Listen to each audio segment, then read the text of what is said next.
Y el primer saque de entrevistas que hicimos en 2014, bueno, me gusta mucho porque decía, ¿y por qué vamos a protestar? Y decía, ¿no? Porque somos, en ese momento, decía uno de los jóvenes participantes de este movimiento, decía, bueno, porque somos jóvenes, porque podemos y porque es divertido. En fin. Esto después, este ánimo y esta efervescencia muy rápidamente derivó más bien en otro tipo, digamos, de actitud. En torno a la literatura que acompaña desde la preocupación por la democracia, pues también hay una serie de textos que hacen énfasis en la economía política, en la concentración de medios en un país como México, que reporta una alta concentración de medios, las movilizaciones en contextos electorales. El 132 surgió en un momento electoral, y el vínculo con la democracia. En 2012, efectivamente, además surgió en la primavera, ¿no? Bueno, era mayo, era literalmente, estábamos en la primera mitad de aquel año. Yo por eso digo, va de la primavera, de la euforia al miedo. Ese año concluye con un momento que es un punto de inflexión, el 1DMX, así fue tagueado en Twitter en aquel momento, que es el 1 de diciembre de 2012, cuando asume la presidencia Enrique Peña Nieto, que era el candidato contra el cual se manifestaron los estudiantes en mi universidad. Además fue un movimiento que surgió en la Ibero, y que ese día, o sea, se despliega todo un operativo policial en la Ciudad de México, y la verdad que marcó un punto de inflexión entre los propios activistas, en donde viene ya este reconocimiento. Coloco aquí también testimonio de un participante del movimiento, en donde reconocen eso, o sea, como entender que, por eso digo, venían como de este ánimo, de esta efervescencia, de este movimiento de estamos ahí, estamos en la calle, estamos todos juntos, esto está siendo, ¿no?, divertido, porque estamos haciendo algo, porque estamos participando, en un momento de miedo, ¿no? O sea, viene un momento que además, de alguna manera, persistió durante todo el sexenio de Enrique Peña Nieto, que fue 2012 a 2018, en donde proliferaron, sobre todo en 2013, una gran cantidad de movimientos estudiantiles, el Instituto Politécnico Nacional, la UACM, varios movimientos en la propia UNAM, que fueron también muy fuertemente reprimidos por parte del gobierno, ¿no? Entonces hubo una suerte de criminalización de la protesta juvenil ahí en 2013, que después también deriva de manera violenta, trágica, en 2014, con la desaparición de de los 43 estudiantes de Ayotzinapa, y eso fue en en octubre de 2014. Y por ello, bueno, acá de nuevo citando a Rosana Daguillo, en este texto de los paisajes insurrectos, ella habla ahí de la primavera al otoño civilizatorio, pero de alguna forma sí, algo que en lo que hemos estado reflexionando durante todo este tiempo, es que el balance a más de 10 años del ciclo de estas revueltas globales, pues nos impone un contexto muy distinto, escenarios complejos, en donde se ha, digamos, visto cómo se ha incentivado, se ha transformado la sociedad a través de la plataformización, las lógicas, ¿no?, de la economía y la política, en donde también atestiguamos nuevos mecanismos de control y vigilancia, tensiones, repliegues, silencios. Todo eso ha ocurrido, y en particular en México, bueno, hemos estado corroborando en este tiempo la acentuación de las problemáticas sociales, la situación de la violencia exacerbada, eh, en general, ¿no? Hay un tema terrible en este mismo momento, con jóvenes, ¿no? Con mujeres, con jóvenes. De ahí también hay una noción que ahorita no entraré en ella, ¿no?, pero que José Manuel Valenzuela ha estado trabajando mucho con la idea de juvenicidio. Y bueno, y tenemos, bueno, este momento de cambio político ahora, desde 2018. Eh, Durante estos años, la generación de jóvenes, y ya pensando en la generación que precede a esta generación millennial, de alguna manera, que fue la de 2012, son jóvenes que en estos años, en estos 10, 12 años, bueno, es esta generación Z, que el año pasado que tuvimos elecciones, y aquí lo quiero vincular con otra cosa que ahorita también expondré más hacia el final de la presentación. Esta generación de jóvenes que votó el año pasado en el contexto electoral de 2024, los primeros votantes, o sea, jóvenes de 18 años, jóvenes que nacieron ya en este siglo, es decir, les ha tocado crecer en un país que ha experimentado este contexto de violencia desatada, que han visto cercenadas pues sus libertades incluso individuales. Son jóvenes que en aras de protección muchos de sus padres los han estado conteniendo. Son jóvenes que no tienen como de repente la libertad de salir de noche, de no preocuparse, es decir, es una situación muy compleja en muchas de las ciudades del país. Son muy vulnerables, en fin, ha sido una situación que ellos han vivido desde su niñez y en su adolescencia. También, por otro lado, pues es una generación digital en términos de entender estas características generacionales. Eh, los rasgos distintivos de esta generación Z, y aquí cito a un texto de Carles Fernández Planeres y Figueras, ¿no? Que ellos dicen que esta generación tiene como rasgos distintivos la capacidad de estar conectados de manera especializada o segmentaria y de manera deslocalizada y móvil a una o varias herramientas en la web social con características etarias, sociales y culturales propias.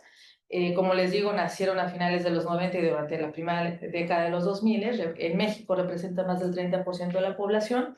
Hoy están llegando a la mayoría de edad y por eso también nos estamos preguntando sobre, eh, digamos, estas nuevas formas de socialización política con esta generación que de alguna manera también creció con el referente de esta generación movilizada en 2012, pero que ahora tiene otras características, ¿no?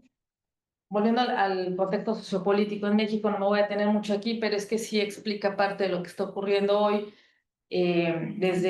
Bueno, concluye el sexenio de Enrique Peña Nieto y con él, digamos, el ciclo del partido en el poder en México, que tuvo un breve episodio en el 2000 con la transición con el PAN y después con la vuelta. El panismo estuvo en dos sexenios, 2006, 2000 a 2012.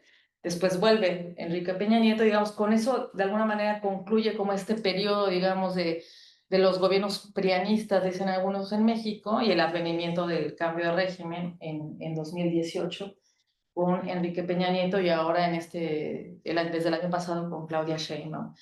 Este cambio de régimen ha implicado algunas características que tienen que ver con la región y que en términos de lo que pasa en nuestro país hay un reacomodo político.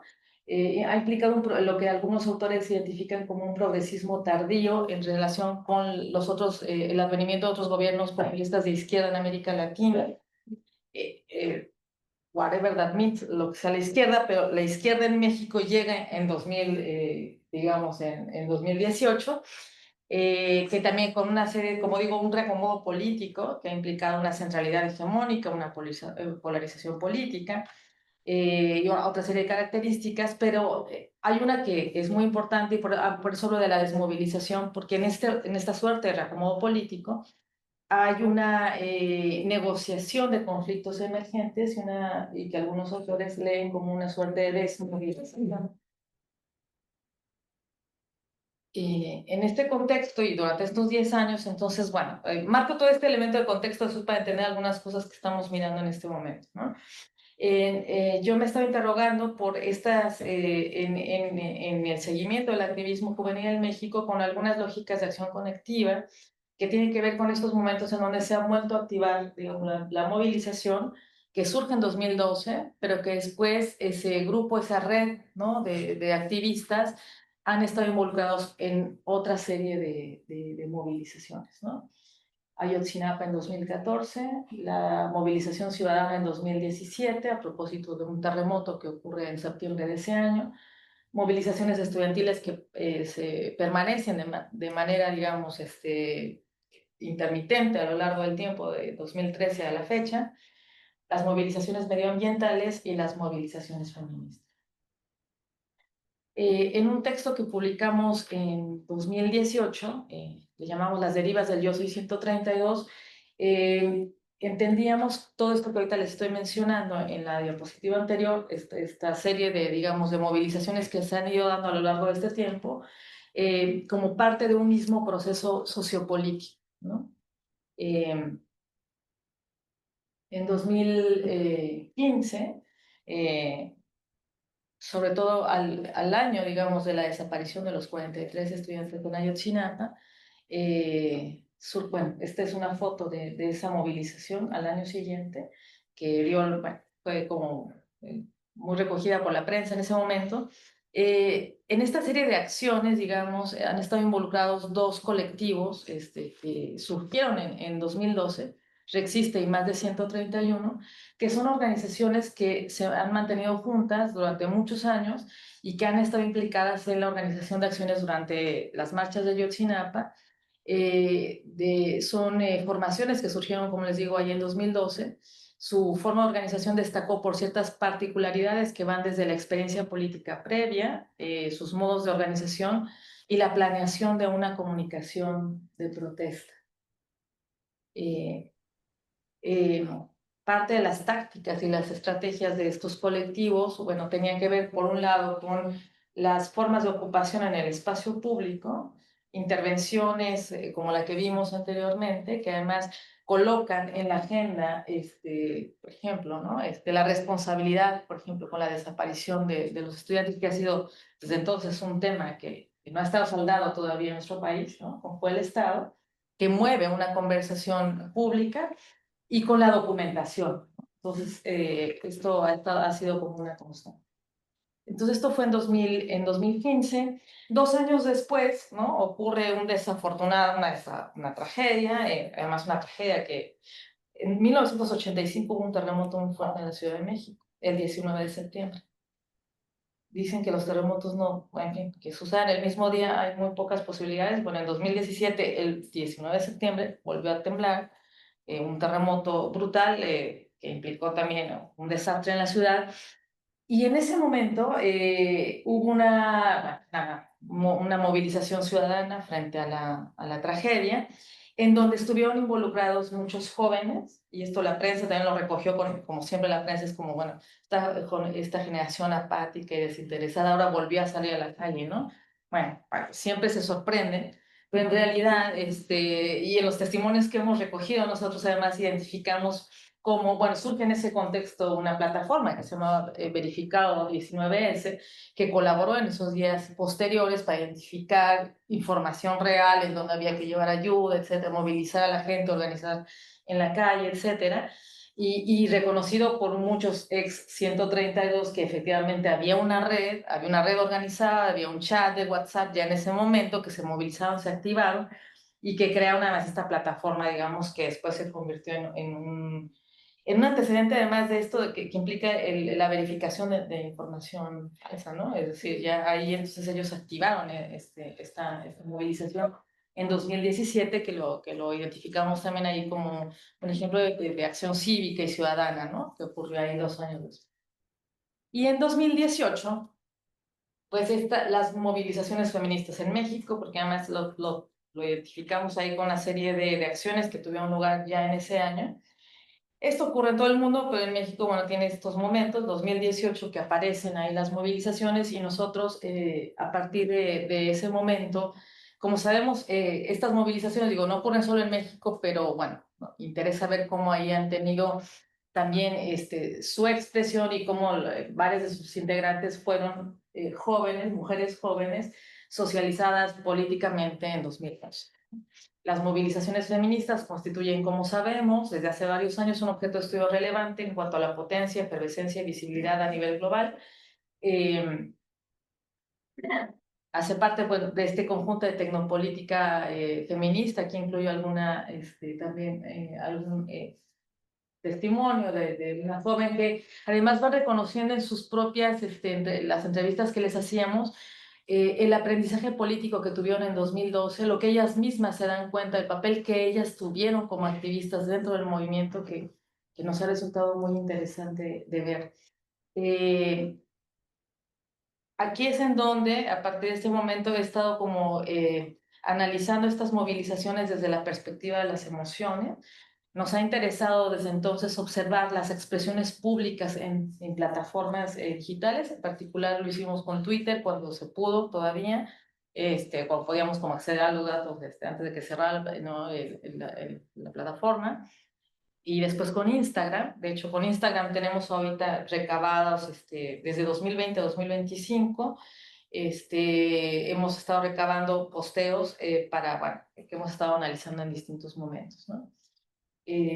Y hemos dado como un seguimiento desde esta dimensión de las emociones, siguiendo a Jasper, analizando frases, consignas, declaraciones en conjunto con las imágenes desde una perspectiva multimodal. Además, utilizando una categoría que nos ha parecido muy interesante, elaborada por Guiomar Rovira, para pensar en el hashtag y lo que ella denomina femitag, ¿no? Dice ella, en donde aparece el hashtag como un instrumento político de carácter feminista al alcance de cualquiera, pensando las emociones, ¿no? Ubicadas en discursos públicos que generan emociones sociales y colectivas y que forman parte de las prácticas culturales y sociales siguiendo un medio. Acá, como resultado un poco de este seguimiento que hemos hecho, anoto por acá 3 publicaciones en donde hemos estado dándole salida a este análisis. Como les digo, ha sido una publicación en donde lo hicimos en Twitter, en las 2 siguientes han sido en Instagram, analizando el 8M, por supuesto con el sesgo que puede tener eso, pero bueno, nos hemos concentrado en las manifestaciones del 8M en ese periodo, 2020-2025. Acá conecto, más o menos voy bien de tiempo, sí, oye, estoy con lo de no te has perdido, ¿no? Sí, con la canción, sí pensaba en la canción. Porque claro, ¿qué pasa con lo que hemos estado viendo en estos últimos años con la general? Porque la preocupación en el último proyecto que tuvimos financiamiento para hacer este seguimiento, nos planteábamos o nos cuestionábamos por el impacto en los miembros más jóvenes de esta generación. Ahora, no es con el impacto, digamos, he estado incluso como virando como la pregunta, no es el impacto, pero sí en todo caso como por la pregunta con estas nuevas formas de socialización política de estos jóvenes, que como digo, han vivido en este contexto que describí hace un momento, teniendo como referente estas movilizaciones que han estado permanentemente a lo largo de este tiempo protagonizadas por jóvenes, bueno, pensando en lo que muchos autores identifican como desafección política, ¿no? Entonces la pregunta es qué significa, cómo se traduce, cómo esto se puede traducir en otras formas de implicación política, por un lado, y el foco en las movilizaciones feministas que, como les digo, se aparecen como la movilización efervescente, notoria y más pública hoy mismo en México. En relación a la desafección este año, a inicios de este año hicimos un estudio exploratorio con jóvenes universitarios que, como les dije, votaron de manera abrumadora. De hecho, el segmento de la población que más votó en 2024 fue el grupo de primero votantes, y entonces hicimos con ellos este estudio exploratorio y ahí pues identificamos que para ellos votar es importante, pero no es suficiente, ¿no? Esto en términos de la importancia que le conceden al voto. Y en relación a la confianza en la política, aquí estas 2 preguntas, fue un cuestionario más amplio, pero estas 2 preguntas a las que estoy haciendo referencia son 2 ítems de un estudio que en Argentina hicieron estos investigadores, Krieger y Toribio, y por eso también vamos como ahí comparando algunas cuestiones. La confianza relativa en la política es más alta, por ejemplo, en relación a Argentina, pero en México representa el 81.3% de jóvenes que afirman creer en la política, pero no en los políticos, ¿no? Entonces, por eso nos preguntamos en qué se traduce esa desafección, porque además identificamos 3 elementos, 3 emociones vinculadas hacia la percepción con los actores políticos, que son la indiferencia, o van de la indiferencia, el rechazo y el enojo. Por eso digo, la pregunta es esto, después en qué se traduce, ¿no? O de qué manera, digamos, puede implicar otras formas de participación política, porque en el mismo cuestionario también preguntábamos si participaban de otra manera, además del voto, que está muy centrado en el voto, pero de qué otra manera participaban. Los jóvenes que expresaron esta confianza relativa en la política nos dijeron, y estas fueron las 3 respuestas que más estuvieron presentes: el uso de Internet con fines de participación política o el involucramiento en protesta, la participación en organizaciones estudiantiles y las publicaciones en redes sobre temas políticos o sociales. Es decir, la conversación, la organización o la implicación en protestas y también la participación en organizaciones en sus propias universidades. Entonces, bueno, esta es, bueno, la pregunta que ahorita les decía, a la que hacía referencia, que nos hemos tenido en la cabeza durante todo este tiempo. Y pues resultado de esa pregunta con la que hemos venido trabajando estos años, lo que hay hoy es pues el work in progress. Para eso venía estos 2 meses, en eso he estado intentando trabajar este año. Ya sé y me he tranquilizado, no está, pero va a estar en los próximos meses. Yo me reincorporo después del sabático en enero, pero estoy en eso y la idea es bueno, armar una publicación que recoja este seguimiento que he explicado aquí en lo que hemos estado trabajando estos años. Hace 2 años hicimos un último saque de entrevistas con 15 activistas que dará cuenta, como les digo, de estos 10 años. Estamos ahí trabajando en 3 ejes, en los que hemos insistido a lo largo hemos hecho más entrevistas en distintos momentos, con el eje biográfico, la generación y las lógicas de activación política, ¿no? En esta publicación, bueno, por supuesto, abre interrogantes con relación a la politización de los jóvenes de la generación Z, ahí en el eje de la desafección, el engagement con otros temas que los movilizan. Nos interesa mucho mirar las diferencias por género. Bueno, lo vimos hace 2 semanas acá comentando el informe de juventud, este viraje a la derecha de los jóvenes que se muestra aquí en España y que en la literatura que hemos revisado también parece ocurrir en otros países en América Latina, como en el caso argentino. Mirar qué está pasando en México en ese sentido.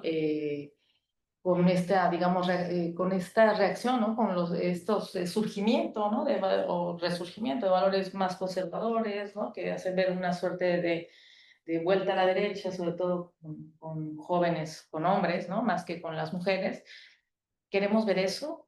Queremos seguir también en esa línea de las emociones, hacer el seguimiento de la conversación en redes, pero sobre todo, como nos hemos centrado en el análisis de lo que las mujeres feministas expresan públicamente en las plataformas, ahora mismo lo que estamos haciendo es el análisis de las reacciones, ¿no? A las publicaciones.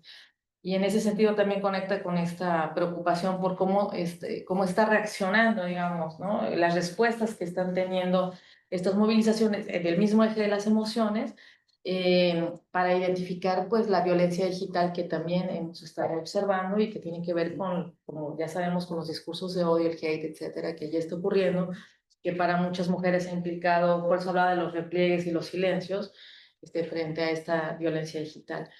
Entonces, en este momento estamos. En todo caso, tuve alguna oportunidad de volver el año que viene, me daría mucho gusto compartirles este texto que está ahora mismo en marcha. Pues eso sería todo. No sé si me pasé mucho o estoy en tiempo. Muchas gracias. Gracias.